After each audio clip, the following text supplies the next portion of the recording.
So in the previous video, we learned how to use the expenditure approach to calculate GDP.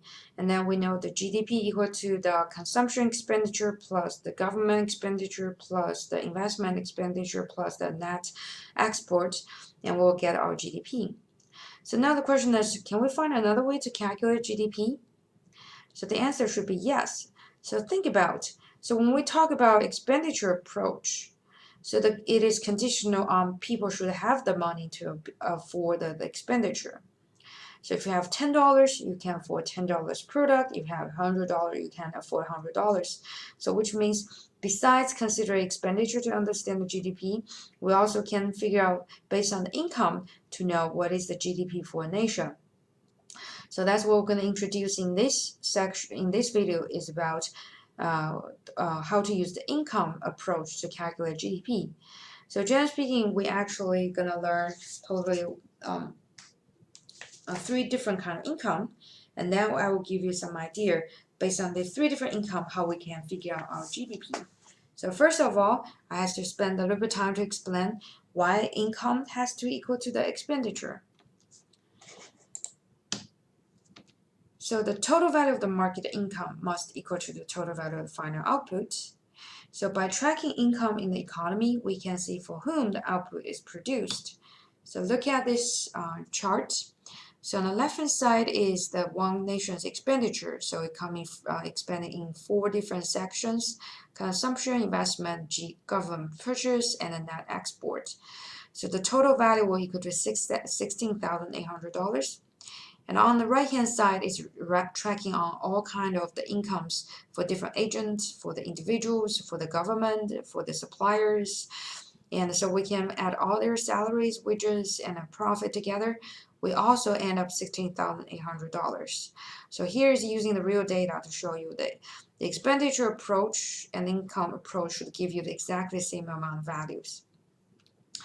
So now we're going to look at a different kind of incomes. As I said, we're going to look at a totally 4 different kind of incomes. So the first income I will introduce is called the national income.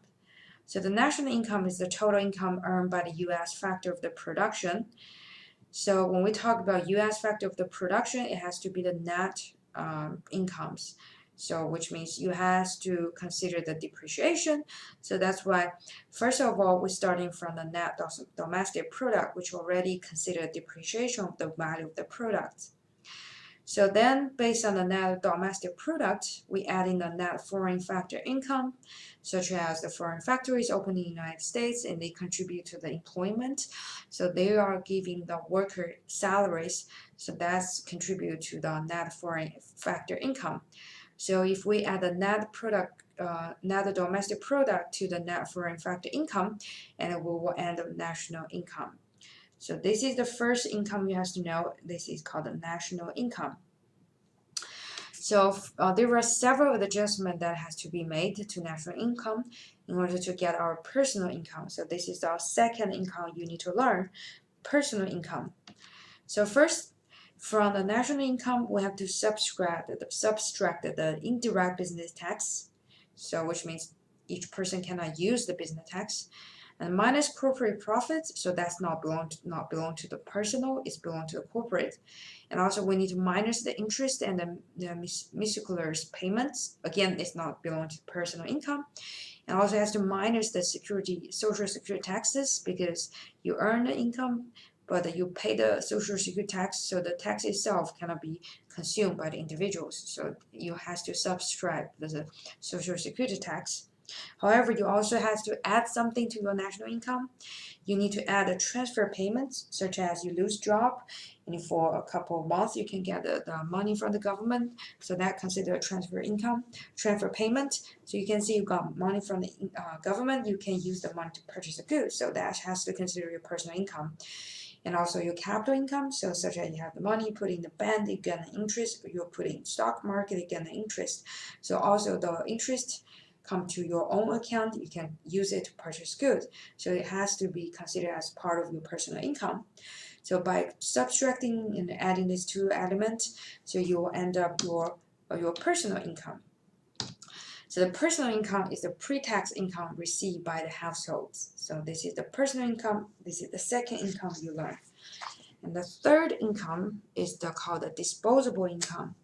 So disposable income is the money you hold it that can really purchase goods. So which means you use personal income minus the personal tax, such as your personal income tax, state tax. Those money you cannot use to purchase products. So that's why you have to minus the personal income. So that's give you the disposable income. So think about it. Once you got disposable income, how can you use it? So two sources. So you can use your disposable income to purchase goods. So that considered as consumption. And also you can put the money in the bank as a saving. So which means your personal income will equal to consumption plus saving. So this is your third income. What is the disposable income? So disposable income. And so after we know the personal income, so to summarize what we learned, so the personal income equals to disposable income plus the tax. So disposable income equals to the consumption plus the saving. So that's why the personal income equals to the consumption plus saving plus tax. So I know here is a little bit complicated. I do want you to memorize those formulas because you need it to do your calculation later. So generally speaking, after we learn this 4 different kind of incomes, our goal is try to figure out how we use the income approach to calculate GDP. So our income, our GDP actually equal to disposable income plus tax or consumption plus saving plus tax. So they two way you can get your GDP. Since the GDP disposable equal to consumption plus saving, so that's why we came up with a second method. So no matter what, if you're using the expenditure approach or you're using the income approach, you should get the same amount of GDP. But my suggestion here is, if you are trying to calculate GDP, please use the expenditure approach because that's more straightforward. But if you really want to use income approach, that's fine. But make sure you are correctly identify your disposable income. So disposable income plus tax will end up your GDP. So to summarize everything we learned in this chapter, so this is a very helpful slides. Hopefully you can have it with you all the time. So GDP equal to consumption plus investments plus government purchase plus net export. So this is using the expenditure approach to calculate GDP. And so we also learned what is a net domestic product. GDP minus depreciation will give us the net domestic product. And also learn how to calculate national income. We're using the national net domestic product plus the earning of the U.S. resource abroad indirect business tax. And the personal income equal to the national income minus income earned but not received plus income received but not earned. And then disposable income equal to personal income minus the personal tax and the non-tax changes.